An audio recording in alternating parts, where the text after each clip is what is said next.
Salut les disciples de la boxe, c'est Jean-Charles, j'espère que vous allez bien, j'espère que vous passez un bon été.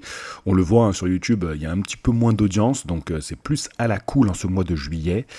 J'espère que ceux qui sont restés devant les podcasts ou les vidéos Box Attitude, j'arrive à quand même vous faire passer un bon moment, malgré le fait que vous n'êtes pas parmi ceux qui sont peut-être à la plage ou je ne sais où. Ou alors peut-être que vous continuez à m'écouter malgré tout ça, parce que vous êtes, comme moi, des accros à ce sport. Et on va avoir des choses assez intéressantes à se dire. Ça aurait pu être un comment va la boxe, parce qu'il y a eu pas mal d'actu le week-end dernier. D'ailleurs, moi, j'étais pas mal occupé parce que j'étais en déplacement. À vrai dire, j'étais sur un événement à Birmingham. La tête d'affiche, c'était Nathan Haney contre Brad Pauls, et ça a été une sacrée bagarre, et dans une ambiance complètement folle. Et ça sera pas le sujet du reportage qui va sortir ce week-end, mais un combat qui avait lieu en sous-carte, parmi les gros combats de la soirée. On avait une Française, Hélène Mekhaled, qui affrontait Chantelle Cameron. Donc, je rappelle quand même, Chantelle Cameron est classée numéro 3 par Ring Magazine, numéro 3, toutes catégories confondues, d'accord. Quand est-ce qu'un Français, c'était quand la dernière fois qu'un Français, homme ou femme, a affronté un combattant aussi haut classé dans les classements, toutes catégories confondues? Je vous le demande, donc c'est important. J'espère que le reportage sera à la hauteur de l'événement.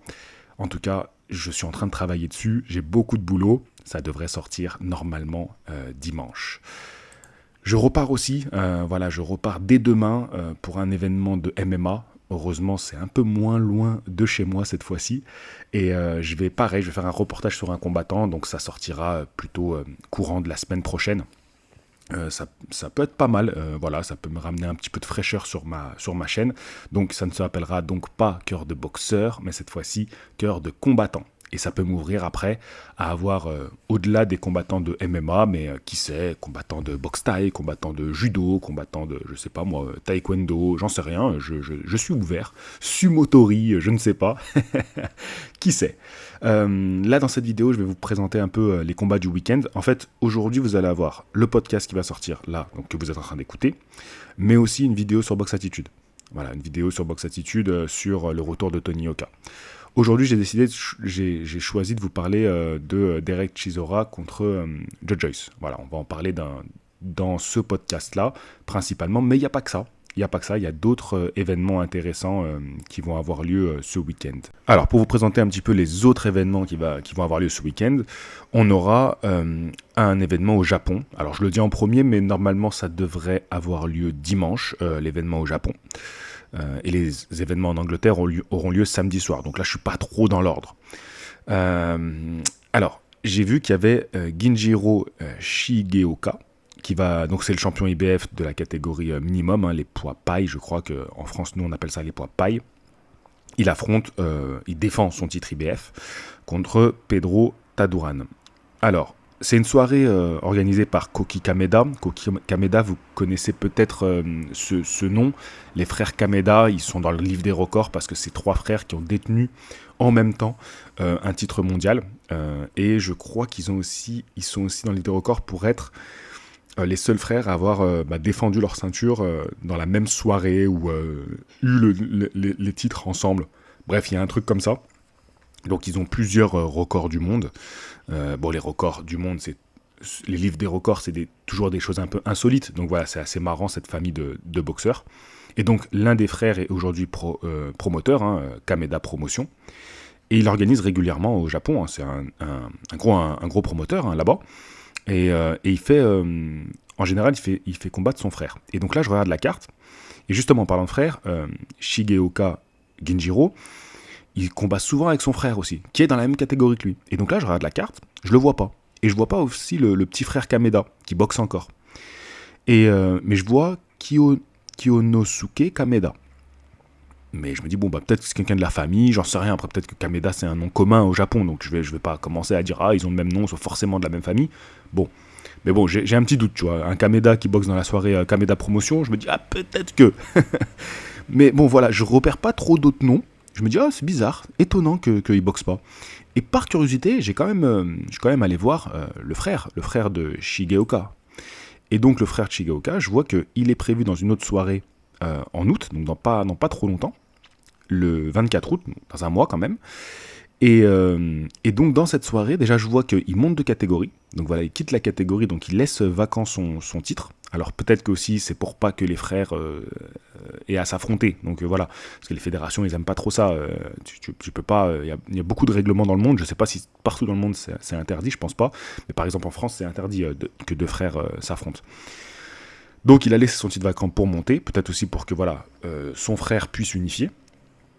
Et qu'ils n'aient pas de problème au niveau de la réglementation. Bon, je me répète, il boxera en août, et il y aura Tomoki Kameda, donc le petit frère que j'aime beaucoup, qui boxera aussi dans cette soirée-là, et c'est aussi une soirée Koki Kameda, donc une soirée de Kameda Promotion. Voilà, c'est pour la petite anecdote, mais ça c'est pas pour tout de suite.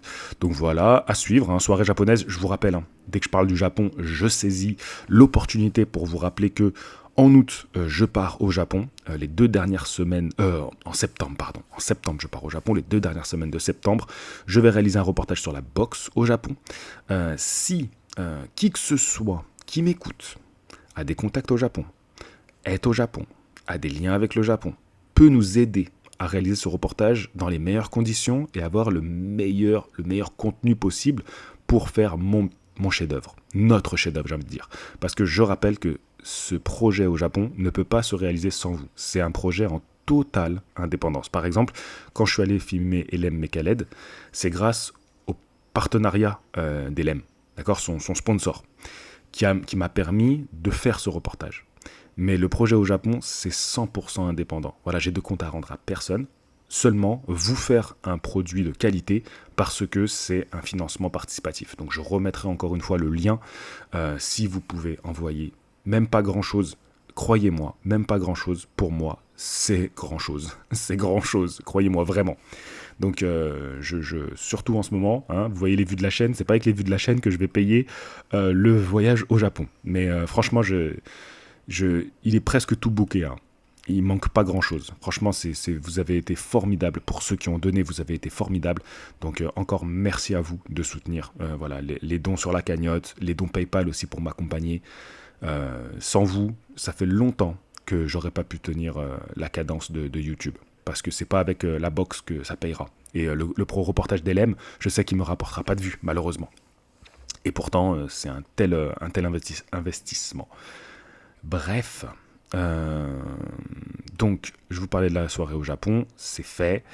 Donc, maintenant, nous allons passer à l'événement Joyce Chisora. On parlera un petit peu de Tony Yoka après, même si voilà, je le réserve pour une vidéo qui sortira sur Box Attitude.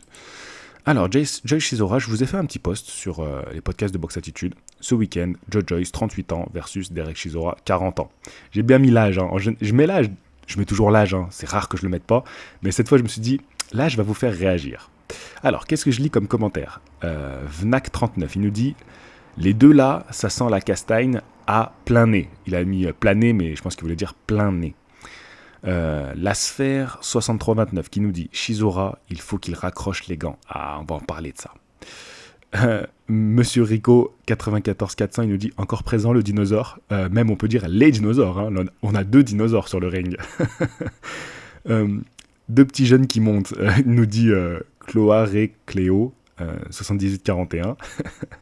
Dark BP2MS. Bon, désolé, je vais dire plus court vos noms maintenant. J'ai pris une commotion cérébrale rien qu'en voyant l'affiche. Lui, par là, il veut dire, parce que pour ceux qui ne les connaîtraient pas, il veut dire que ça va se mettre face à face et ça va s'envoyer des grandes droites et des grandes gauches pleine face. Voilà, c'est ce qu'il veut dire. Ah, c'est marrant, sur ta photo de profil, il y a la casquette TBE. C'est la casquette de Floyd Mayweather, mais je sais pas si Dark c'est toi sur la miniature ou si c'est peut-être un sportif qui a la casquette TBE. En tout cas, si c'est toi, j'ai la ref, hein, TBE, on a la ref.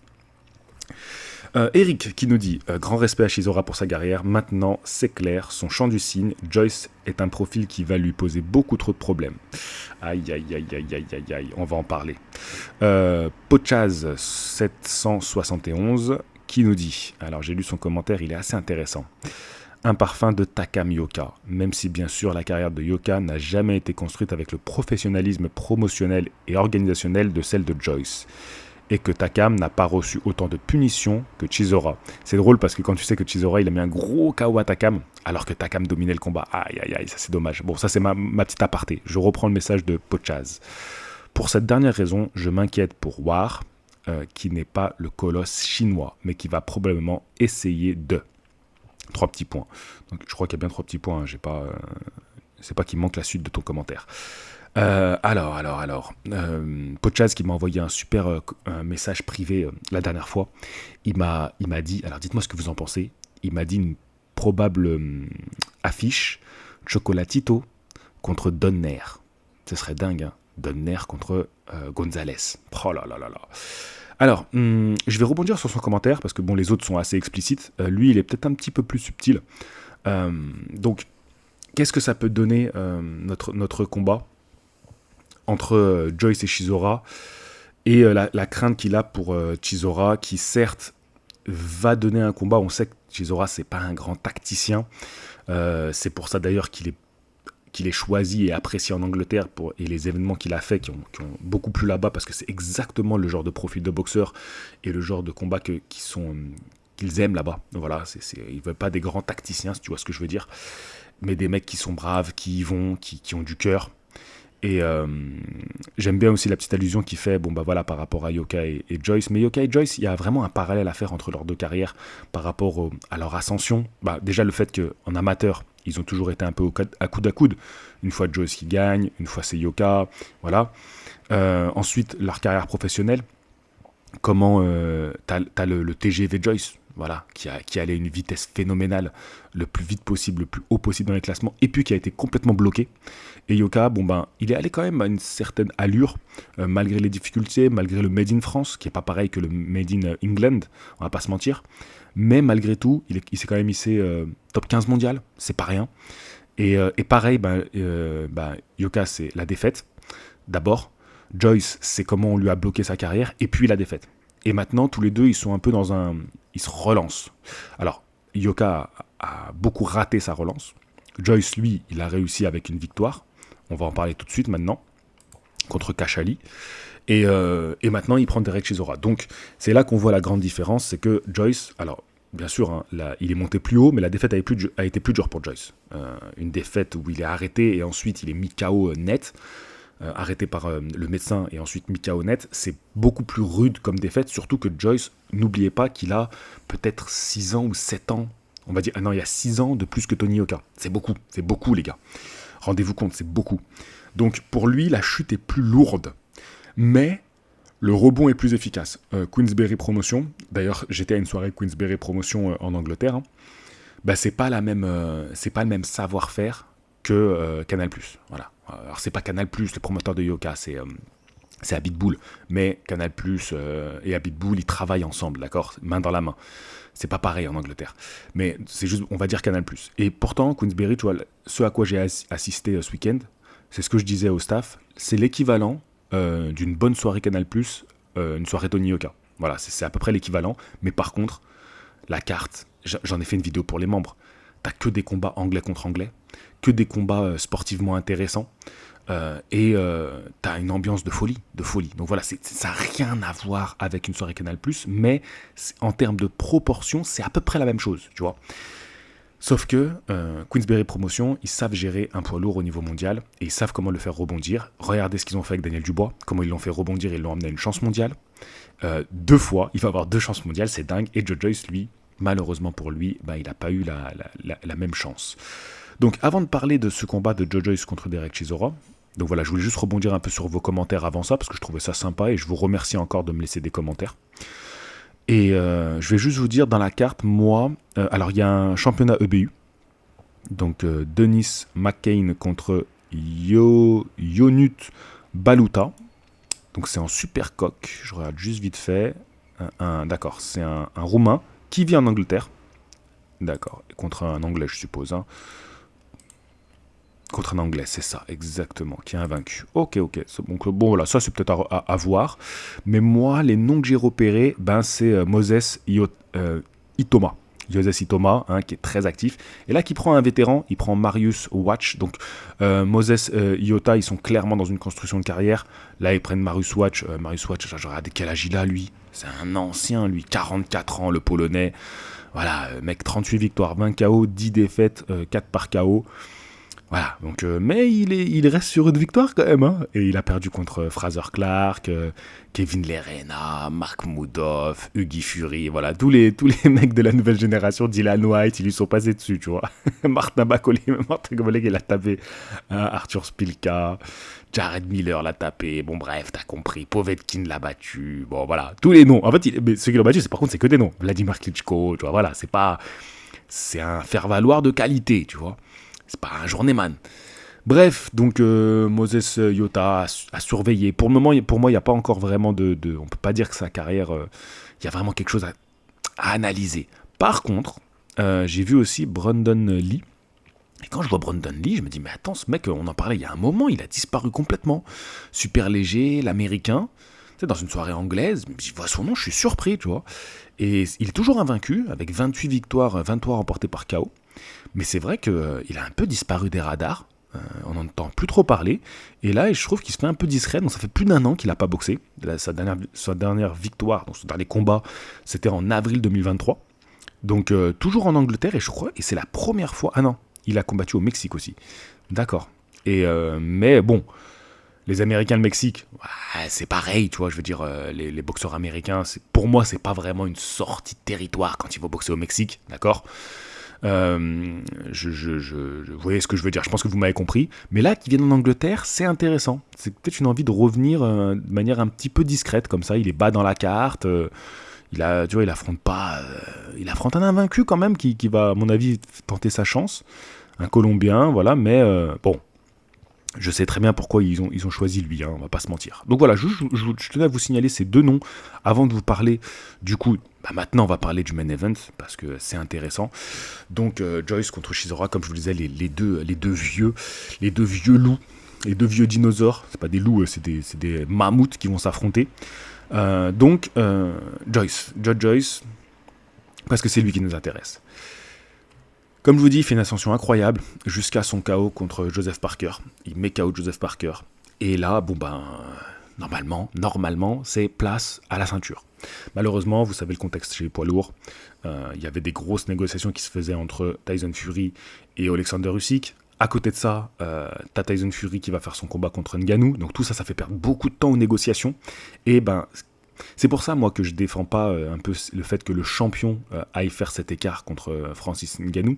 C'est pas en soi le combat qui me dérange tant que ça. C'est que t'as un champion du monde sur le ring. Et le problème, c'est que t'as des mecs comme Joe Joyce qui ont payé le prix fort de ça. Qui ont payé le prix fort. Et moi, j'en voudrais à Tyson Fury. Parce que qu'on lui envoie Zhilei Zhang, on t'envoie un bourbier. Bon, un bourbier, mais normalement mesuré, tu vois. Je pense qu'au moment où, dans l'ascension de Joe Joyce, ils ne pensaient pas que Zhilei Zhang allait faire cet exploit qu'il a fait. Tu vois, pour eux, c'était un bourbier mesuré, en se disant, bon, allez, tu fais ça, c'est un peu en attendant que ça se libère au-dessus. Le problème, c'est que tu te fais arrêter par Zhang, tu fais une revanche où tu te fais éteindre, et alors là, pour toi, c'est fin du game. C'est fin du game parce que... t'as tout contre toi. Parce que là, il faut repartir derrière. Il faut te remettre de ça. Surtout que quand il connaît ses défaites, là, il a déjà 37 piges, le Joe Joyce. C'est très dur. Et c'est la même année, c'est en 2023. Donc, ils ont vraiment tenté de le relancer. Et boum, il retombe sur un os. Il prend Khachali. Voilà, Khachali, c'est très, très clairement histoire de se refaire. Voilà, Khachali, certes, il n'a pas beaucoup de défaites, mais c'est pas un mec de la cour de Joe Joyce. Donc c'est pour se refaire. C'est pas un combat brillant. Il l'arrête quand même, mais c'est pas un combat brillant, je m'en rappelle. Donc on va voir ce que ça va donner. Je sais pas vraiment quel Joe Joyce on va avoir sur le ring, mais normalement, contre Derek Chisora, ça devrait passer. Attention, Derek Chisora, qui quand même, ses derniers combats, le gars, si tu regardes bien, 2022, il prend un combat de dinosaures fossilisés, mais il le remporte. Après, il prend Tyson Fury, donc le gars a une chance pour un titre en 2022. C'est complètement fou quand tu vois que lui a une chance pour un titre, alors que Joe Joyce était en train de se faire en 2023, qui doit prendre Zhilei Zhang, alors qu'en 2022, t'as Derek Chisora qui a une chance mondiale. La boxe, parfois, c'est quand même très mal fait. Et ensuite, il a pris Gerald Washington. Alors, Gerald Washington, c'est un poids lourd. Et c'était plutôt un combat en la faveur de Gerald Washington pour essayer de se refaire un peu. Il était sur 2 défaites et je pense qu'il voulait se refaire un peu. Eh ben, ça n'a pas du tout été en sa faveur parce qu'il perd le combat. Donc voilà, donc attention à Derek Chisora, c'est le genre de mec que quand on l'envoie pour lui faire la peau, ça peut être compliqué. Usyk, ça n'avait pas été un combat de tout repos pour lui. Voilà, c'est pas un gars qu'il faut sous-estimer. Maintenant, il a 40 ans. Maintenant, il a des kilomètres au compteur. Et surtout, quand je parle de kilomètres au compteur, c'est les coups qu'il a pris. Parce qu'il n'a pas la boxe la plus défensive qui soit. Hein. C'est pas un Floyd Mayweather. Donc, ça devrait quand même permettre à Joyce. On sait que Joyce, ses gros points forts, c'est son volume, c'est son cardio. C'est sa capacité à être toujours sur toi. Massivement, c'est un bourbier. Voilà, on l'a vu avec Parker, qui malgré qu'il le boxe très bien, au bout d'un moment, ça finit par craquer, alors que Parker, c'est un excellent boxeur, on a pu le voir par la suite. Donc, tous ces arguments me font dire que ça devrait passer pour Derek Chisora, mais je me dis, c'est peut-être pas le combat où Jojo va forcément briller. Mais je me dis, c'est ce dont il a besoin pour se rassurer. Voilà, pour se rassurer, pour reprendre du plaisir à être dans une belle affiche, tu vois, anglais contre anglais, retrouver des sensations avec le public, reconnecter avec le public. Surtout quand tu es face à Derek Chisora, les Anglais ils aiment ça, ils vont apprécier, dans tous les cas, quoi qu'il arrive, ils vont apprécier. Et c'est pas un public ingrat, tu vois, c'est un public qui sait répondre présent pour ce genre d'événement. Et donc pour lui, tout ça peut être le côté positif pour lui. J'espère quand même qu'il va bien s'en sortir, ça va pas être trop laborieux, parce que si jamais c'est trop laborieux, je pense pas quand même, c'est pas le scénario que je vois se profiler, mais je me dis pour lui mentalement, ça peut être quand même très difficile. Parce que on a quand même cassé quelque chose avec Joe Joyce, qui était son arme principale. C'était ce fameux menton incassable. Le fait qu'il était trop solide physiquement. Et je pense que un boxeur comme lui, même si c'est des gens qui ne le diront jamais, tu vois, mais ça doit faire quelque chose dans la tête de se dire ah ouais, en fait, si, je suis comme les autres en fait. Je me suis fait stopper par Zhang, et surtout que Zhang derrière il a pas fait des performances de fou furieux. Alors certes il bat un Wilder, mais on sait que le Wilder qui bat, on va pas se mentir, c'est la même chose que Tyson Fury face à Ngannou, hein. Il faut aussi prendre ça dans le compte. Il perd contre Parker, voilà, bon, même s'il fait une belle perf pour moi, il perd quand même. Donc tu vois, c'est pas comme si il avait connu ça contre le champion du monde qui éteint tout le monde, tu vois. Il est peut-être un peu dans une situation un peu complexe, et j'espère pour lui que ce combat contre Derek Chisora, ça va se retourner contre lui. Voilà. Maintenant, Derek Chisora, imaginez qu'il batte Joe Joyce. Alors lui, c'est vraiment le mec, il aura été incroyable, ce gars. Incroyable. Donc voilà, mais j'y crois pas trop. Je vois un profil de combat un peu comme le Derek Chisora face à Tyson Fury, le dernier combat. Voilà. Je vois un peu la même perf de Derek Chisora, c'est-à-dire un mec qui est là, voilà, qui répond présent, il est là, mais qui peut pas vraiment mettre en difficulté son adversaire. Je vois à peu près la même chose avec Joe Joyce. Je pense quand même que, même si Joe Joyce est lent, il a plus de volume. Je pense que quand même il envoie plus, il touche plus que Derek Chisora. Il a quand même un meilleur jeu de jambes, jeu de déplacement. Voilà, c'est pas une gazelle Joyce, mais vous voyez ce que je veux dire. C'est quand même un mec qui a des jambes. Tu sens la grosse carrière amateur. Donc ça devrait passer pour Joe Joyce, je pense quand même.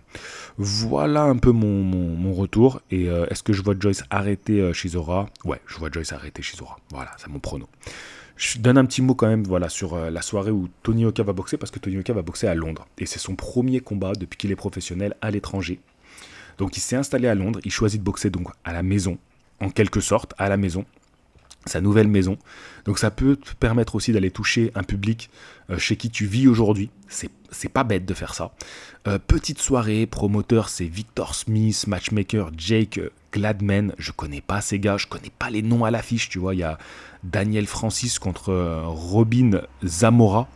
Tu vois, je connais pas le truc. J'ai essayé de regarder s'il y avait une billetterie, quelque chose. J'ai pas trouvé. Voilà, j'ai même pas vraiment trouvé la salle de l'événement. Tout est indiqué, hein, mais voilà, c'est genre, normalement, quand tu tapes le nom de la salle, tu trouves assez facilement la billetterie, les événements et tout. Alors, j'ai pas cherché toute une après-midi, je vais pas te mentir, mais j'ai pas trouvé grand-chose. Et le nom de l'adversaire a été dévoilé hier. Donc là, je suis sur le site de Box Mag. Donc voilà, qui nous dit que Tony Yoka affrontera le Belge Amin Boussetta pour tenter de relancer sa carrière. et Amine Bousseta. Donc si on va voir sa fiche, donc c'est un Belge qui a fait la plupart de sa carrière en lourd léger, et comme beaucoup de lourds légers, ensuite il a décidé de monter pour aller chercher un petit peu du cash, hein, on va pas se mentir. Et donc depuis 2023, 2023, non, c'est ça. Est-ce il était déjà monté avant? Non, avant il était toujours à la limite, plus ou moins, tu vois, avec parfois un petit peu de marge, mais des lourds légers. Et ensuite il est monté pour à mon avis prendre un petit peu plus de cash, notamment des combats en Angleterre, hein, bien évidemment. Et d'ailleurs, il a affronté Moses Itoma, d'accord, qui va combattre ce week-end aussi, le petit jeune. Et il s'est fait mettre KO au premier round par Moses Itoma. J'ai pas du tout regardé ce que ça vaut. J'avoue que je m'en fous un peu. Voilà, je vais vous le dire comme je le pense, je m'en fous un peu. Il est quand même allé au point contre David Allen à son dernier combat. David Allen, c'est pareil, on pourrait en parler de ce boxeur qui avait affronté Tony Yoka. Et qui continue à être actif quand même, hein. Là, sa dernière défaite, c'est contre Frazer Clark. Et c'est marrant, hein, parce que c'est un gars qui a eu des gros soucis de santé, hein, il me semble, hein, je crois que je dis pas de conneries, il a eu des gros problèmes de santé. Et puis il avait fait une transformation physique, il avait perdu beaucoup de poids, et malgré ça, tu vois, son activité est bien plus grande que celle de Tony Yoka, malgré toutes les difficultés qu'il a rencontrées et qu'il ait perdu contre Tony Yoka. Et c'est là que tu vois encore l'Angleterre. Hein. L'Angleterre, c'est pas la France, les gars. Ça, on ne cessera jamais assez de le répéter. Donc voilà, le Belge, c'est clairement le profil parfait pour se relancer. On va pas se mentir. Moi, j'en étais au point où je me disais que Tony Yoka devait même servir de faire valoir de qualité. J'en étais à ce point-là. Hein. Voilà, moi, j'ai toujours été honnête sur ce que je pensais de Tony Yoka, même si je le soutiens toujours. Par contre, dans mes vidéos, j'ai jamais été malhonnête envers vous. Et moi, suite à 3 défaites, j'ai clairement dit, quand on parlait du combat contre Joe Joyce, tu vas faire le faire valoir de qualité. Malheureusement. Et oui, mais pour moi, on en était là pour Tony. De le voir repartir comme ça à zéro, quelque part, ça sera la vidéo que je développerai tout à l'heure, je trouve ça bien. Je trouve ça bien. Tant mieux pour lui, parce que c'est quand même encore une chance de repartir. Voilà. C'est pas donné à tout le monde. Parce que moi, quand je te dis va faire le faire valoir de qualité, c'est pour te dire que j'y crois plus trop. J'y crois plus trop dans le sens où je me dis t'auras plus de chance. Donc autant faire ça et qui tout double, tu vois. Tu fais une belle perf ou tu le bats, ça te relance complètement. Et si tu perds, écoute, de toute façon, t'as déjà 3 défaites. Donc, qu'est-ce que tu veux que je te dise? Mais bon, voilà, là, de voir qu'il se relance comme ça en toute discrétion, tant mieux pour lui. Il y a Dato qui a fait plusieurs vidéos sur le retour de Tony Yoka, Dato Boxing. Donc, je vous invite à aller voir ça, hein, si ça vous intéresse. Voilà, écoutez, j'en ai fini. Vous voyez, je pensais que je ferais un podcast plus long cette fois-ci, que je serais genre dans les 35-40 minutes, mais au final je suis à peu près dans les mêmes temps que ces derniers podcasts. Voilà, donc n'hésitez pas à écouter mes podcasts au café, au bistrot, tranquillement, prenez une petite pause, c'est l'été, savourez. Et puis voilà, je vous remercie encore d'être là, d'être les rares encore présents à écouter les vidéos. Vous m'accordez quelques centimes, votre temps m'accorde quelques précieux centimes qui seront importants à la fin du mois. Sur ce, je vous remercie. Je vous dis à très bientôt. Si je peux me permettre, je vous demanderai d'être présent à la sortie du reportage Cœur de boxeuse. J'aurai vraiment besoin de votre petit clic dès que la vidéo sort pour essayer de la propulser un petit peu plus. Pour tous ceux qui vont le faire, un grand merci.